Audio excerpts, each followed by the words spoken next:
Saudari-saudaraku yang terkasih, berjumpa kembali bersama saya Romo Antoro dalam Renungan Harian Jumat 2 Agustus, Pekan Biasa ke-17. Semoga kita bersama keluarga dan komunitas kita selalu dalam keadaan baik, sehat, dan tetap bersemangat. Hari ini kita bersama-sama akan merenungkan Injil Suci menurut Matius bab 13 ayat 54 sampai 58. Marilah kita mengawali renungan kita dengan tanda kemenangan Kristus. Dalam nama Bapa dan Putra dan Roh Kudus. Amin. Pada suatu hari, Yesus kembali ke tempat asalnya. Setibanya di sana, ia mengajar orang-orang di situ di rumah ibadat mereka. Mereka pun takjub dan berkata, "Dari mana diperolehnya hikmat itu dan kuasa untuk mengadakan mujizat-mujizat itu? Bukankah ia ini anak tukang kayu? Bukankah ibunya bernama Maria dan saudara-saudaranya Yakobus, Yusuf, Simon, dan Judas? Bukankah saudara-saudaranya perempuan semua ada bersama kita? Jadi, dari mana ia memperoleh semuanya itu?" Mereka pun kecewa dan menolak dia. Yesus berkata kepada mereka, "Seorang nabi dihormati di mana-mana, kecuali di kampung halamannya, di rumahnya." Karena mereka tidak percaya, tidak banyak mujizat diadakannya di situ. Demikianlah sabda Tuhan. Terpujilah Kristus. Saudari-saudaraku yang terkasih, sebagai nabi atau pembawa berita Allah, Yeremia dalam bacaan pertama dengan lantang menyampaikan pesan Tuhan. Kendati mendapat tantangan dan perlawanan yang keras dari pemuka dan seluruh bangsa Israel, dia tidak gentar. Ia dengan tegas dan berani mengecam siapapun yang bersalah, termasuk para pemimpin Israel, baik pemimpin pemerintahan maupun pemimpin agama. Ia berani melawan segala bentuk praktek ketidakadilan yang terjadi.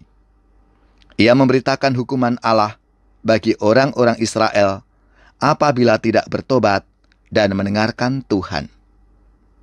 Saudari-saudaraku yang terkasih, sementara dalam bacaan Injil hari ini mengisahkan bahwa Yesus mengalami penolakan di Nazaret, tempat asalnya.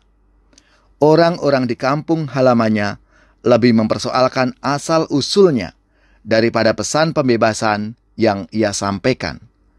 Mereka pun kecewa dan menolak dia dan pewartaan yang ia sampaikan. Karena ketidakpercayaan mereka itu, maka tidak banyak terjadi mujizat di situ.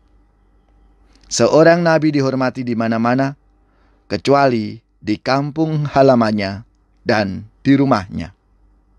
Saudari-saudaraku yang terkasih, mari kita membuka hati untuk warta pembebasan dari Tuhan. Hanya dengan demikian kita akan mencapai hidup yang autentik.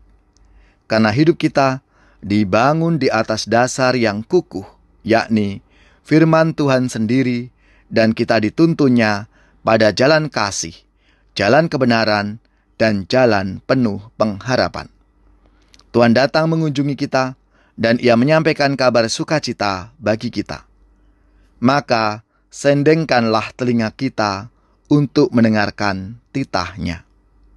Ya Tuhan, bukalah hati kami untuk berani menerima teguran dan peringatanmu, baik melalui orang lain maupun peristiwa-peristiwa yang terjadi dalam hidup kami.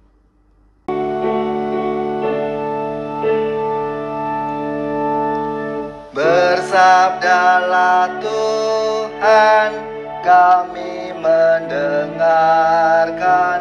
Bersabdalah Tuhan, kami mendengarkan. Pada sabda Tuhan, kami akan patuh. Pada sabda Tuhan, kami akan patuh.